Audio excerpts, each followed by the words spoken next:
I exposed my parents' disgusting plan to steal my dying stepmom's money after everything she did for us, and now my family is in ruins, but I don't regret a single thing. My 17F stepmother Jane is a wonderful, wonderful woman. She and my father got married when I was 4, and she's been a rock in my life ever since. My mother was always my primary caregiver, but up until that point her relationship with my father was acrimonious, and I basically never saw him. Jane was the reason they developed a stable co-parenting relationship. She encouraged everyone having a good relationship with each other and was always there to support me and my mom when things got rough. Jane was always a really hard worker. When she met my dad, he was living out of a hotel and my mother was doing everything in her power to keep me away from him because she was petty and angry that their relationship didn't work out.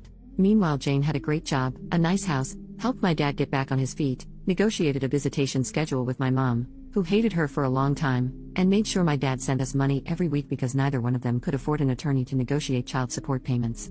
Jane had no reason to do any of these things, but as I got older she made it clear that she loved me as much as she loved my half-brothers who were born a few years later. I even have my own room in her house because at the time we lived with my grandparents and various boyfriends of my mom, and Jane felt that I needed a more stable environment than that. She's like the opposite of the evil stepmom. When I was 15, Jane won a big lawsuit against an airline company and got awarded upwards of $1 million. She used the money to build sizable trust funds for me and my brothers so that we would be taken care of later in life. Despite having a lot more money, she still wanted to live a fairly modest life, so she paid off the house she has, and has been living there ever since with my dad. Sure, she bought a new car and they went on a few nice vacations, but she didn't blow all her money on stupid things, which I respected. About a year ago, things started getting really weird. Whenever I saw Jane she seemed to look sicker and sicker, but no one would tell me or my brothers why, even though I know they knew. All we knew is that she was at the hospital a lot. Around the same time, my mom has been coming around my dad a lot more and acting really strange, basically like she was trying to romance him. Whenever Jane was in the hospital my mother would insist on spending the night at their house and playing mom to my brothers, which was so weird to me because she never liked them or Jane. She'd be the perfect little housewife and my mom is not like that at all. It was super fake. Worst of all, my dad started falling for it. I'm not stupid. I'm pretty sure they were sleeping together. I tried to shield my brothers from it, but they're not dumb either. I tried talking to my dad too, but he insisted it wasn't like that. Then a few weeks ago, my mom started talking about all the places she'd like to visit, how she wanted a new car and was looking to invest. Which is weird because my mom has been a bartender her whole life and has lived paycheck to paycheck since before I was born. She was acting like she was about to get a lot of money, which started to make me really suspicious. Between Jane being sick and my mom acting all nouveau riche, I had a lot of questions. Finally, I decided to visit Jane in the hospital and ask her about my trust fund. I found out that if anything happened to her, that my dad would inherit all the money, including full control of the trust for me and my brothers. She asked me why I was so interested in the trust fund, so I told her what's going on with my parents and how my mom has been acting with my dad. I didn't want to, but after everything she did for me, she deserved the truth. It really hurt me to break her heart like that, especially once I found out that she was basically in hospice at this point because of irreversible kidney failure. She's only got a few more months. We both cried so much. Then, 2 days ago, everything came to a head. My mom stormed in furious and started arguing with my dad. Apparently Jane met with her lawyer and changed the trust so that my dad would get nothing and all of the trusts would be controlled by my step-aunt. She demanded to know how Jane found out about their relationship, and I came out and told them that I told Jane everything. I told them that if they wanted to play stupid games they would win stupid prizes, and that I wasn't going to let them screw Jane over after all the help she gave my family when she didn't have to. My mom slapped me and my dad just looked so defeated. Then my mom told my dad that she didn't really love him, that she was just pretending to so he would marry her and she could get all of the money. The worst part about it is that my brothers witnessed the whole thing, and now on top of their mom dying they have to deal with a cheating dad and his vindictive ex. Our whole family is in ruins and I feel like it's my fault even though I know it's not. Yesterday, I visited Jane again and told her about the fallout. She apologized and said that she had to dissolve my trust fund to make sure my mother didn't get a hold of the money, but that as her oldest I will inherit the house and property after she is gone, and that's worth more than the other 2 trust funds combined. My father won't get anything because she's going to divorce him before she dies, and honestly I'm happy for her. She made me promise to take care of my brothers and told me that once I turn 18 this summer I can kick my dad out of the house if I want to. And I fully plan to do that, by the way. I haven't talked to my dad since, and I can't even look at my mom. I can't believe they would conspire to do this to Jane after all this time. Just proof that they deserve each other, and I'm embarrassed that they're my parents. Once I turn 18 I'm going to cut my dad out as much as I can and cut my mom out completely. I hope she rots. Meanwhile I'm going to try and be at the hospital as much as I can until Jane passes away. Anyways, I just needed to vent. I'm really messed up about the whole thing and I feel super betrayed, although I can't even begin to imagine how Jane feels. I'm gonna be so messed up when she dies. I can't even think about that right now. But at least she's not surrounded by people who just want to bring her down. Thanks for reading. Edit. Some people are asking a lot of the same stuff, so I'll just clarify here. About my brothers, my plan is to use some of the estate money to fight for guardianship for my twin brothers so that they can live in the house while I kick my dad out. If I can't get guardianship, then I will have to let my dad stay in the house. However, once I turn 18, I will technically be an adult, so even if my dad leaves, I'm still legally able to be responsible for them. The only thing I won't be able to do is stop him from taking them if he leaves. But they will be 18 in 6 years, so even if they do have to leave, they will always be able to come back whenever they want. In a perfect world, my dad would just leave and let my brothers stay with me, which I'm sure my bio mom would be very supportive of, because right now she hates all of us, and I doubt that will change anytime soon. The trust, from what I understand, my brothers will inherit 1/3 each of the estate, and the remaining 1/3 will be used to keep the house running until they turn 18. After that, it will be up to me if I want to keep the house or sell it. At that point, my brothers will still have money left in the trust, so they can branch out or do whatever they want. Otherwise, I will not sell the house and just pass it on to them, or keep it and maintain it myself, and they can just stay with me as long as they need to. Edit to the edit. So I just spoke to Jane, and she told me that the reason she dissolved the trust is because originally it was going to be split 3 times between us kids, and my dad would inherit the house. She dissolved my third and switched it over to make it to take care of the house maintenance, and instead put the house in my name so my dad wouldn't get it. Plus, by doing that, at least financially, I would be getting a much bigger share. The house is worth about 1.5 times the amount of my brother's trusts. I just wouldn't be able to do anything with it until my brothers are 18, which I'm totally cool with. Sorry if I don't have a better answer, but I'm just trying to translate what she told me. My parents, the big fight happened on Sunday, and I haven't spoken to either of my parents since. I think they're both at my mom's place right now, but that's fine with us because we're all still mad at them, so they can stay gone for all we care. I know technically that's not legal to just leave us alone, but I've been taking care of my brothers for over a year. I can handle a few days while he gets his crap together. Screw both of them. Hope that clears some stuff up. Additional information from OP on her parents, stepmom's health, trust funds. Why isn't Jane on dialysis? I don't remember the exact details, but Jane has a genetic condition where she gets cysts on her kidney. She already had a transplant a few years ago, but now she developed problems with her arteries or something in her legs, so she doesn't qualify for dialysis. She could get another transplant, but she doesn't want to because the last time was so traumatic, rejections, etc., so she decided to just let herself go onto maintenance medications to prolong her death until she gets her affairs in order. She has a few other health problems that make the typical treatments really dangerous, and according to her, she'd rather die surrounded by loved ones than on an operating table. Dissolving the trust fund, Jane told me she didn't technically have to do it, but she didn't trust my bio parents not to do something shady and get a hold of the money before I turn 18. Even if my aunt controlled the fund, my dad would still be able to collect if something happened to Jane before I turn 18. Her lawyer suggested it's better safe than sorry. I agreed that it was the best option. I'm not an expert though, I don't know the details. How my mom knew, like I said before, I'm pretty sure Jane told my dad, who then told my mom, and that's how the argument started. I can't think of any other way, and I didn't really care enough to ask. Jane's thoughts on my mom. She didn't know my mom was doing all of that. My mom has her own place and would only come over whenever Jane was in the hospital for a few days at a time. I've been living with my dad for a little over a year, so he probably told Jane that my mom was there to spend time with me, if he told her at all. Besides, she didn't move in until a few months ago, which I guess is when they started hatching their plan.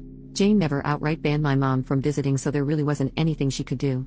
The money in the house, the remainder of the money belonging to the estate that hasn't been put into trust for my brothers, is going to be used to maintain the house, utilities, taxes, etc., until my brothers are 18, and then I can either choose to sell the house or keep it and maintain it myself if I'm able to.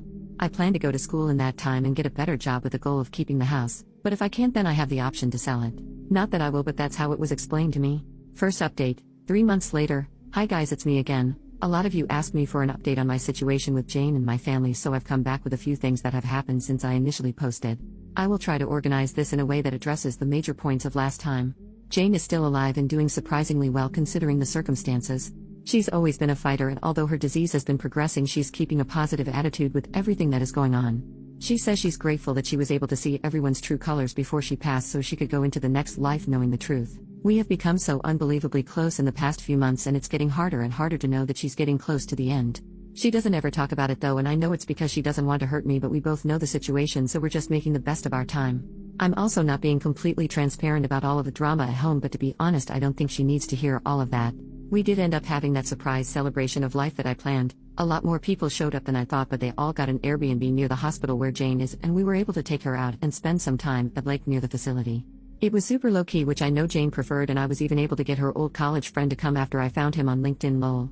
We had food and there was music and we played games, and it was overall a really great time, except Jane started crying at the end, but she promised me it was just because she was grateful. My brothers are also doing okay. My aunt, Jane's sister, is currently paying for them to go to therapy, and they've become a lot more open about talking about the situation. They just turned 13, but a lot of the time it feels like I'm talking to actual adults lol. They become really independent lately, in a good way, and aside from me driving them places, I don't really have to do much for them anymore. Their grades aren't super great, but they're not failing, and considering the circumstances it could be a lot worse. They still hang out with friends, and I'm keeping an eye out for like depression symptoms and stuff. The situation with my mom is as funny as it is embarrassing, TBH. She spent a few weeks ignoring us, and then she tried to crawl back into my life, basically begging me to let her move in because her lease is about to expire and she has nowhere to go. That convo went about as well as you'd think, and she ended up calling me an ungrateful beach and that I couldn't just ignore her because she's my mom. I told her to get out of the house before I called the cops and to go back to my dad, who at that point was only coming home every few days to check on us and grab some clothes. After that, she tried coming by a few times, and when I wouldn't open the door she would lose her mind and start yelling through the neighborhood. After 3 instances of this, I finally called the cops, but because I'm 17 they told me there's a possibility that I would have to go home with her since technically I'm a minor and need to be with a custodial parent. I told them no way because I was the only one watching my brothers at the moment. That led to a whole thing where after a few hours my dad basically showed up, and I was allowed to stay there because there was finally an adult present, and I'd basically lived there for over a year. After that, the cops firmly told my mom that if she keeps showing up and causing drama, my neighbors confirmed that she'd been there a few times screaming, that they would arrest her for trespassing since technically it was Jane's house and not hers.